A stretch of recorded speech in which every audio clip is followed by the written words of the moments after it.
سب سے پہلے تو میں حمیرہ گل تشنا اس وقت کنزیومر واچ کے آفس میں ہوں، اور میں شیخ راشد عالم صاحب کا اور نشید آفاقی صاحب کا بہت شکریہ ادا کرتی ہوں کہ انہوں نے مجھے اپنے اس آفس میں بلایا اور میرے ساتھ جو ہے وہ ٹائم اسپینڈ کیا، چائے پر مجھے مدعو کیا، تو بہت بہت شکریہ۔ اور جیسا کہ آپ کا سوال ہے کہ والدہ کے حوالے سے کہ ان کی تدفین پہ میں نہیں آ سکی، تو یقیناً یہ میرے لیے ایک ایسی سچویشن تھی کہ میرے پاس کوئی اور راستہ نہیں تھا، کیونکہ میں جہاں ہوں امریکہ میں، وہاں سے آنا میرے لیے بہت مشکل ہوتا ہے، میرا سفر بہت لمبا ہوتا ہے۔ اور ہماری والدہ کی یہ وصیت بھی تھی، ان کی خواہش بھی تھی کہ ان کو جو ہے ان کی تدفین کے مراحل جو ہے وہ تیزی سے ادا کیے جائیں، اس میں بالکل بھی جو ہے وہ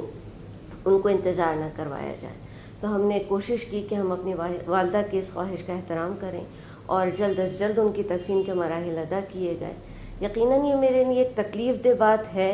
اور ساری زندگی مجھے اس کمی کا، اس دکھ کا احساس رہے گا،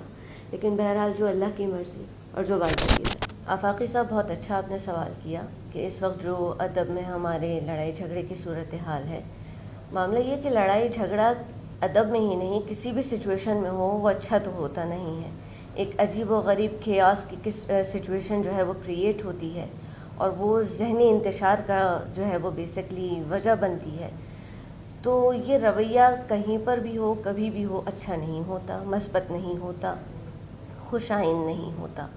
اور جہاں تک یہ آپ نے بات کہی کہ مسند صدارت کے حوالے سے جو ہے وہ جھگڑے ہوتے ہیں، تو یہ بھی رویہ کوئی بہت مثبت نہیں ہے۔ کوشش ہمیں کرنی چاہیے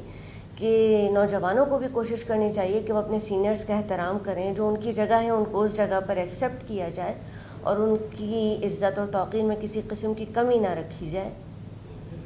اور ہمارے سینئرز کو بھی چاہیے کہ وہ نوجوان جو آ رہے ہیں، جو ادب کی طرف آ رہے ہیں یا ادب میں جو نمایاں کام کر رہے ہیں، ان کو جو ہے وہ دونوں یعنی کہ دل کھول کر ان کو جو ہے وہ اپریشیٹ کیا جائے اور ان کو جو ہے وہ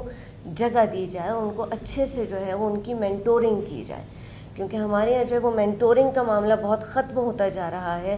تربیت نہیں ہے۔ تربیت کے حوالے سے یہ کہ کام بہت کم ہو گیا ہے۔ تو ہمارے سینئرز کو چاہیے کہ نوجوانوں کی تربیت کریں، ان کو جو ہے، کیونکہ جب تک انہیں بتایا نہیں جائے گا تب تک یہ کہ وہ نہیں اس طرح سے چیزوں کو انڈرسٹینڈ کر سکیں گے۔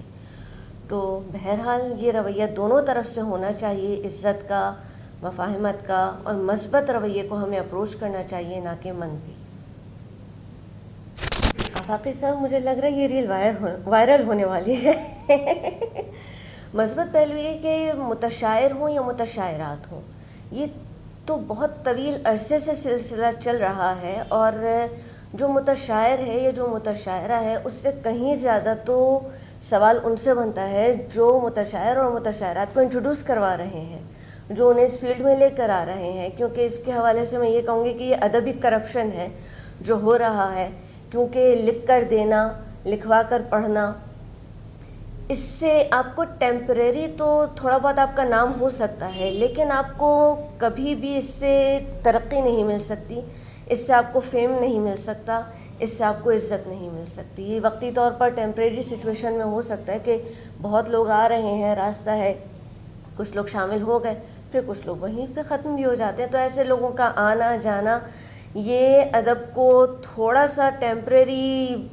انتشار کا شکار کرتا ہے، لیکن ایسے لوگوں کے ہونے اور نہ ہونے سے کوئی خاص فرق نہیں پڑتا۔ یہ بھی آپ کا بہت اچھا سوال ہے، اور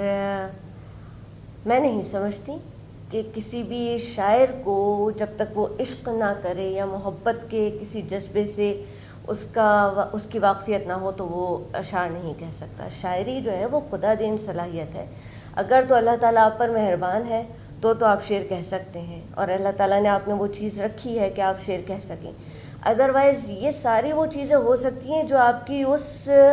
حس کو بیدار کرنے میں مددگار ثابت ہو سکتی ہیں۔ لیکن آپ کے سوال پر آفاقی صاحب میں اپنا ایک شعر کہنا چاہوں گی کہ شعر ہے کہ ندی دریا فلک پربت یہ سارے حسن عالم ہیں، ندی دریا فلک پربت یہ سارے حسن عالم ہیں، تو کیا اب حسن کی تعریف بس ایک دل سے نکلے گی؟